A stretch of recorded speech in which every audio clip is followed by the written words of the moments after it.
Welcome back, everybody. I'm your host, Stephanie Michele Sweigart, a licensed SLP out of Los Angeles, California. My pronouns are she, her, and I'm here today with SpeechTherapyPD.com. I am excited to be welcoming our special guest today, Dr. AC Goldberg. AC is a physically disabled, intersex, transgender DEI consultant and SLP whose mission is to cultivate affirming spaces for people of all neurotypes, races, genders, ages, religions, ethnicities, cultural backgrounds, and disabilities. AC's work really centers around empathy, humanity, and intersectional cultural responsiveness. He delivers high-impact keynote speeches, facilitates transformative workshops, and provides consulting around strategic initiatives and policy. With over 2 decades of experience, AC revolutionizes spaces by practicing restorative justice and fostering a sense of belonging for all. His continuing education nonprofit, the Credit Institute, is dedicated to advancing equity in educational and healthcare settings. AC is also the 2022 recipient of ASHA's Outstanding Achievement Award, so congratulations on that. And if you'd like to get to know him a little bit more, stick around for this episode. He's going to share a lot of great resources with us and where you can find him, such as at Transplaining and at Credits Institute on Instagram. Thank you so much, AC, for taking this time to meet with us today. I was really looking forward to our time together, so thank you for being here. Thank you so much for having me. Absolutely. So what I thought we could do is I wanted to start this episode a little bit different than how I do some others. I wanted to, because we're really going to dive into a very important topic, and AC is going to share some really transformative and powerful strategies that speech clinicians can implement into their practice. But I thought we could take just one quick minute just to listen to the following story that I was introduced to by my teacher, Jack Cornfield, in my mindfulness meditation teacher certification program. I'm hoping that this story touches those who are listening to this episode, especially the way that it has touched me. So if I could share that real quickly with all of you. It starts like this. Am I gorgeous? My child asks, drawing the word out like a pulled taffy. Yes, I say, you are. The pink and teal dress is probably made of some highly flammable material, some chemist's approximation of satin. Pudgy fingers decorated with pink polish trace the sequins on the bodice. I love this. A giant pair of bubblegum pink wings flap slowly, and little feet dance in sparkly red slippers. I'm just like a real princess. Yes, I say, you are. Curly hair, joyful smile, flawless skin. This child is the epitome of beauty. This child, my son. He's 4 years old and prefers to wear dresses. Maybe it's a phase, maybe not. Even as I wonder how I produce such an angelic-looking creature, I wish he'd put on some pants and go back to playing with toy tractors. Not because it matters to me, it doesn't, but because I'm already hearing in my head the name calling he will face in kindergarten. Many adults already seem disturbed by the dresses and they utter awkward apologies when they realize he's not a female. This culture wants little boys to dream only of baseball, trucks, and trains. This culture has no room for little boys that want to be gorgeous. He picks up a parasol a neighbor gave him and opens it jauntily over his shoulders. Am I beautiful? He asks. And I sweep him into my arms and plant a kiss on his cheek. Always, I say, always. I share that story. That story touched me deeply when I first heard it. And I share that on the beginning of this episode because I'm wondering how many of our listeners, when I first started introducing that story and I talked about pink polish or sequins or princesses, how many listeners' minds began to visualize that the speaker was talking about a daughter or a little girl. And if you did, you're not alone. implicit bias and our past conditioning and our habitual way of thinking can often lead us to think certain things automatically before we take the time to really investigate and do the work of asking questions. And when we don't do this work, what happens is we can unintentionally harm others. So I wanted to just start off with that thought as we lead into our discussion today with AC. AC, we know that you have a course on speechtherapypd.com called Keys to Culturally Responsive Practice. And this 1 hour podcast with Mary Beth Hines, I believe, really opens up the door to some thoughtful and very necessary discussion as it pertains to intersectional cultural responsiveness for SLPs and the importance of engaging in culturally responsive practices. So thank you so much for the work that you're doing to wake up the world, to serve the world with your wisdom, and for being able to share your lived experience with so many, because we know that that is not always an easy thing to do.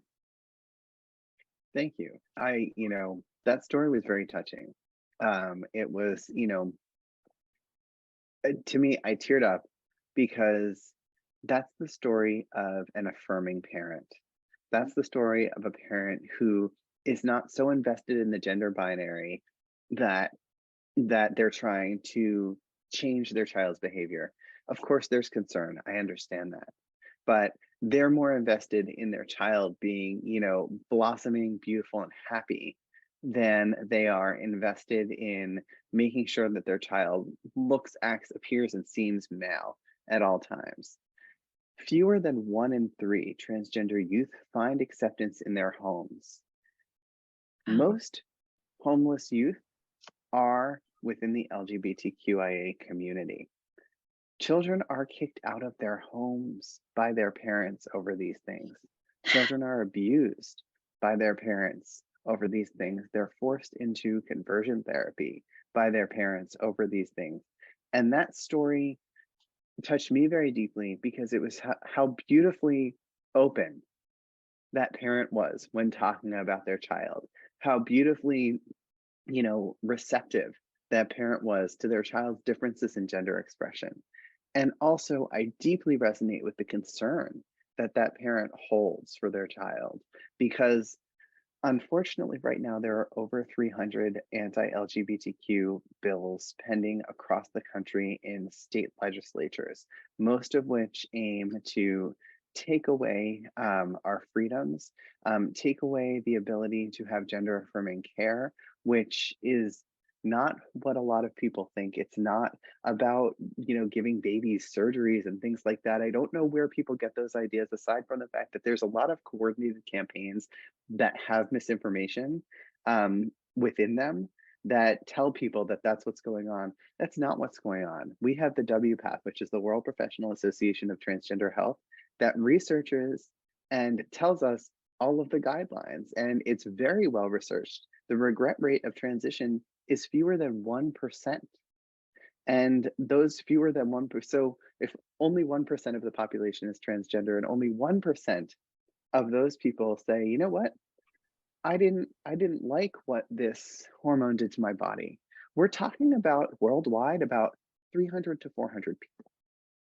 And the reason why I believe cisgender people are so stuck on the 300 to 400 people globally who have experienced gender affirming care, which ironically, the treatment that they require after, let's say, someone who is assigned female at birth decides to go on testosterone at 18 years old because they think that, they're going to be transmasculine. And then it turns out that they're just, gender fluid and they don't fall squarely within, female gender norms, and but they don't identify as trans or non-binary, and they don't want to have that anymore.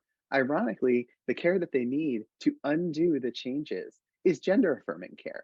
So what happens is, I think that cisgender people across the country, these are very well funded, well coordinated attacks on our community. It is stage 7 of a genocide if you look at the 10 stages of genocide. And what winds up happening here is that these things that are being spoken about and debated really trickle down to parents and children and really impact the quality of life that queer kids can have. And there are ways that we, as speech language pathologists, as speech therapists, as SLPAs, as audiologists, as any person who's watching this YouTube episode, there are ways that we can create spaces that feel comfortable for people, no matter what their gender. There are ways that we can make sure that if something comes up like gender-based bullying, it's not always bullying. Sometimes there's just a kid who has rigid ideas about gender, who says something aloud, and it takes a moment for the adult in the room to disrupt it and say, pink is for everyone. Why would you say pink is for girls? Or, anyone can play with toy trucks. Toy trucks aren't just for boys. It just takes sort of one adult disrupting people's really, really rigid thinking around gender to make a child feel more comfortable, to make them feel more at ease, and to make them feel like I can be me. It's okay to be the way that I am. But the message that these children are getting from society, from the news, if they overhear any news, from their parents, from their parents' anxiety, you know, you maybe a lot of parents also forcibly like kind of closet their kids. They say, okay, well, that's okay to do at home, but you can't do that out in the world because you're going to get bullied, you're going to get picked on, there, and even in some states, people can report affirming parents to child protective services. Mhm. Parents are really worried about that, but that sends a message to kids that who they are is not okay. And there is no wrong way to be. If we think about that, from the lens of humanism, and we think about that through the lens of everyone gets to develop their own sense of self, their own identity. Yes. How can there be a wrong way to be a girl? The wrong way to be a boy, the wrong way to be. There is no right or wrong way to be a child, and the Mhm. way that we can show this in our therapy spaces is just by accepting and welcoming kids as they are and not having any expectations, gender related expectations about their behavior, about what they might want to play with, about what their language skills might be, and always asking someone what their name is and what they want to be called in your space. Talking about your pronouns, even with young kids. My name is AC and I use he, him pronouns. Pronouns are these little words that people substitute for our name. Um, what words would I use when I'm talking about you? And the kid will say, he, him, I'm a boy. You can say, okay, you use he, him pronouns. And what pronouns, what words would your teacher use when we talk about your teacher? And just normalizing having a conversation about pronouns so that kids are not thrown off when another kid says, my pronouns are she, her, or, I'm not a girl or I'm not a boy, just being like, oh, okay. And being able to make that small language change, it's not that big of a deal to change a tiny piece of your language. And what that can do is just make someone feel so included and so seen in your space that it really helps your therapeutic rapport and you'll get the best outcomes. I love that, and I love that you address that. What you do is you first say, "These are my pronouns. What would you like your pronouns to be?" So that would be the way for people to begin that conversation. So asking. So it's okay to turn to someone and say, "What would you like your pronouns to be?" That would be the I don't correct know if way I to would say, go. what would you like your pronouns to be? I think I Okay. would say, what are your pronouns? What are your Um, what are pronouns? your pronouns? I would have the conversation privately with anyone of any age, because what we don't want to do is make assumptions, you Okay. know. And certainly, if you're talking to parents and parents are using a certain pronoun for a child, you want to echo what the parents say, because if you accidentally out a child to their parents, only one in three or fewer than one in three find acceptance in their homes. You could create an unsafe situation for that child at home. So you Mhm. do have to be sensitive about that. If a child uses different pronouns with you at school or in your office or in your, therapy space than they do out in the world, you have to make sure that you don't carry that private piece of medical information out of your space. We do this all the time for people about other things, and we can do it about pronouns also. And we can allow people to feel safe and comfortable with us without risking their safety elsewhere. without compromising medical information that they feel is private or that needs to be kept private. So I'm glad you brought up the point of asking privately, because when you were just sharing, I was visualizing starting a therapy group and kind of, Mm, because I'm going to be picking up a new assignment, for example, and I'm going to be meeting kids for the first time. So that's not something I would want to do at a round table then. You're saying that's something well, you would want to keep individually? so here's the thing about the roundtable. If you're doing pronoun introductions, you can ask but don't require that people share if you're in a Okay. group, because somebody will, if you're in a group, somebody might be forced to share a pronoun that they don't like using, but it's just what everyone calls them, or they might be forced to out themselves Okay. because nobody knows that that's the pronoun that they use, with their best friend, or, that their grandma and their aunt will use for them, things like that. So you want to invite people to share their pronouns, but don't require it. And I know that people are listening and saying, I'm a speech therapist. I work with autistic kids who are 6 years old who don't know what a pronoun is. If you're thinking that ableist thought, please rid yourself of it. I've worked with many, many autistic people. They know their names, they know their pronouns. They do. Mhm. So, if an autistic person says to you, I'm not a girl, I'm not a boy, or these are my pronouns and this is my name, please do not dismiss that feedback as something related to their neurotype. Anyone of any neurotype has a gender unless they're agender, which means you don't want to have a gender attributed to you. But the vast majority of people have a gender, and autistic people are perfectly aware of what their genders are. So, making sure that we don't have this sort of ableist sentiment that that kids don't know what pronouns are or don't know what gender is. Um, you know, Especially disabled kids, people know. I mean, gender is a construct that is drilled into us from when we're born. Our parents speak to us differently based on what gender they think we are. They expect us to consume different amounts of milk or formula based on what they think our gender is.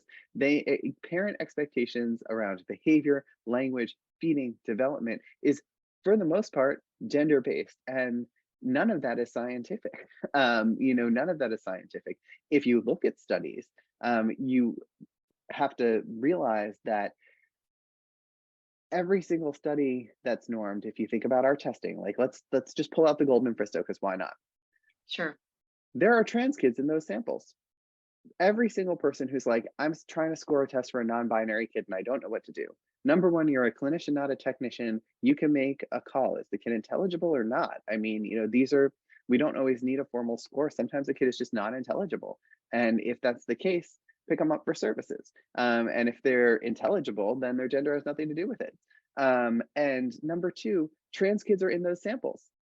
It's a parent who signs up their 3-year-old to have the Goldman Fristo normed on them. It's a parent who signs up their 2-year-old to have the Goldman Fristo normed on them. It's a parent who signs up their 7-year-old to have the Goldman Fristo normed on them. I bet you anything. My mom was a psychologist, and I took part in some norming for some educational materials, Mhm. and so all of my data was normed with girls, and all that does is show you that, number one, gender-based differences are a lot less innate than what we think, and much more driven by behavioral expectations placed upon us by society. And number two, it shows us that all of our data are skewed because there are trans kids and intersex people. I also happen to be intersex in all of the sample pools. So there's no way to actually cleanly say this was normed on boys, this was normed on girls. So if you think about language or sound development and you're like, well, if I score this as if this child is a boy, it's this. If I score this as if this child is a girl, it's this. Just think about the range of acquisition for those sounds or those skills as a range, not sort of like a boy range and a girl range, because the data have trans people in that there. It's interesting you brought up assessments, because I was looking at a video clip I took the other day from another assignment where I was working with students, and I broke out an assessment, and there were 4 pictures, and you might know what I'm referring to. I just don't want to put the names of assessments out there, but there was a picture and I was asking the student, the girl is being pushed by the boy. And it was, which one of these pictures is the girl being pushed by the boy? And I've been doing a lot of education in this area and the topic that we're talking about today. And I stopped, and I'd been giving this test for years and I never thought anything of it until I started doing more of this education. And I looked at it and I thought, well, why does that picture have to be the answer according to the protocol? And I stared at the picture and I was like, well, the girl is being pushed by the boy. So in the picture they want you to point to, the person that's being pushed has long hair. The person that's doing the pushing has short hair. And I was looking at this and I thought, well, hair doesn't tell me, right? If it's a girl or a boy. Clothing, hair, appearance, that doesn't Clothing, tell none of you. this, right? But I looked at the clothing to see if they had certain colors. And so I'm staring at this, and I took a video clip of it and I sent it to an SLPA that has been really helpful in sharing information and resources with me, as well as she has a child that is transgender. And I've been learning so much. And now I'm looking at everything differently. I'm looking at all these assessments, and I'm so glad that this, we weren't taught this in our schooling, and 15, 20 years ago. And this education is so important, and the work that you're doing is so important. And I want to have access to more and more of it. Tell me this, AC, where can people find out about your resources? Where can they connect with you? How can they, you mentioned in your course on speechtherapypd.com, you say our language has to evolve as culture evolves. I love that. I love how, I think you said COVIDiate, ever since we've had COVID, you use the term COVIDiate. And you give beautiful examples in this 1 hour podcast, by the way. Your examples are so on point. You're such a good teacher, and everything is crystal clear. And you mentioned that language has to evolve as our culture evolves. And you talk about, bringing in that new vocabulary. There's so much to learn. And I just want everybody who's listening to this episode to know where they can find you, where you have more resources. I signed up for your email marketing as well. Could you share some of that with us? Sure. Well, you can find me most famously on Instagram. My handle is transplaining, kind of like mansplaining, but with trans in front of it. And you can also find my continuing education on Instagram at Credits Institute as well. If you want more information about me, you can just go to acgoldberg.com. That has links to all of my websites, Instagrams, and things like that. But if you want to learn more about what's going on with trans kids kind of across the country right now, and more about transgender issues, I would say, follow Transplaining. If you want to learn more about intersectional cultural responsiveness, and you want to get more speech language pathology CEUs, follow me at Credits Institute. That one's got more voices and more teachers in the mix. Transplaining is just my voice.